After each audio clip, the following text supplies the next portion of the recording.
Demuestre las ecuaciones para un calorímetro de presión constante para calcular las entalpías de reacción estándar y estándar para una sustancia clave, la temperatura de equilibrio o el cambio de temperaturas. Entonces, imagine agregar dos soluciones acuosas de concentraciones diferentes, cada una con un reactivo, a un calorímetro de taza de café que resiste la reacción.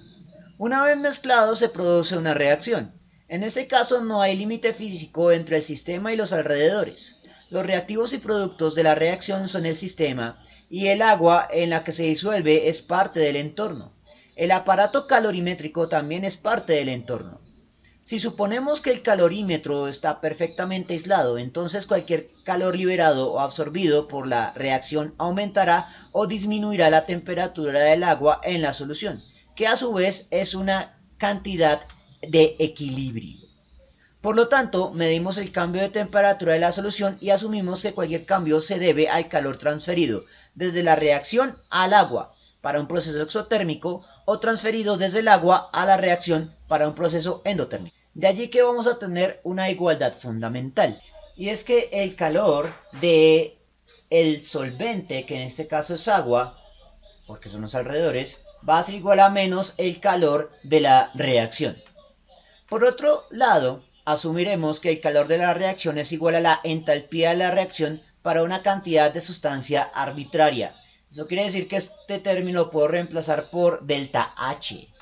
Mientras que el calor de la solución lo puedo reemplazar por lo que vale en términos de un calorímetro de presión constante, para el cual siempre empleamos la definición de calor específico, pero en este caso todos los términos van a estar asociados al solvente. Si despejamos el calor del solvente pasando la masa del solvente y el cambio de temperatura del solvente, que es lo que realmente podemos medir porque lo que tenemos es un termómetro en el agua, entonces el calor del agua va a ser igual a este producto triple y lo reemplazamos.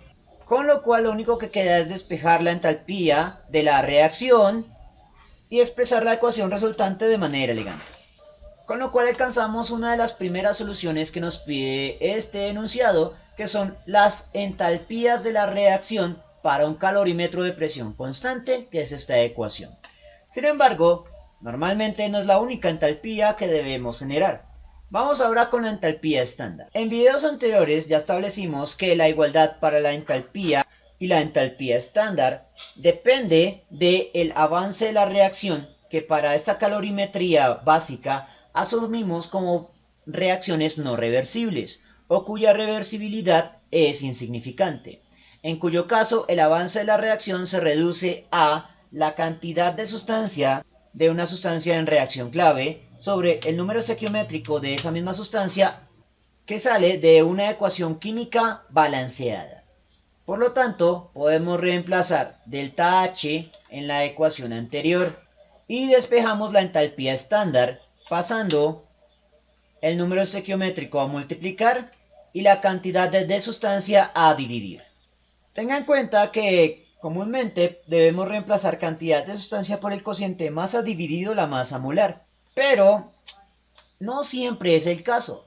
Observe que también tenemos masa del solvente y cantidad de sustancia de un soluto, o sea, de una reacción, de un reactivo en la reacción, por lo que bien podrían darnos una unidad de concentración, y este tipo de ecuaciones puede recibir, por lo tanto, modificaciones extra dependiendo del ingenio, del contexto o del diseño experimental. Dicho esto, nos falta la entalpía estándar para una sustancia clave.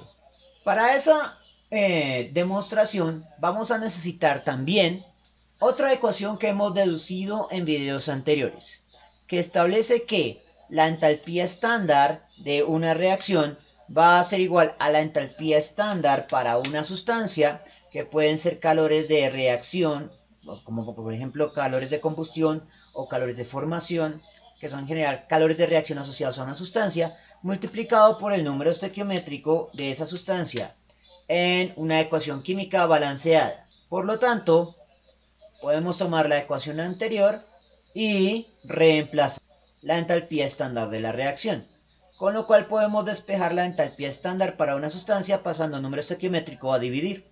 pero como tengo números estequiométricos multiplicando a ambos lados de la ecuación, los puedo cancelar. Con lo cual llegamos a la solución analítica de esta tercera situación, la entalpía estándar para una sustancia clave. En este caso, calcular la diferencia de temperaturas, la temperatura de equilibrio o incluso la temperatura inicial del solvente no es complicado, porque solo tenemos una diferencia de temperaturas. Entonces miremos cómo funciona para la ecuación con entalpía de la reacción. Simplemente despejo el cambio de temperatura y expreso la ecuación de manera elegante, con lo cual he obtenido la ecuación para calcular la diferencia de temperaturas o cambio de temperaturas del solvente.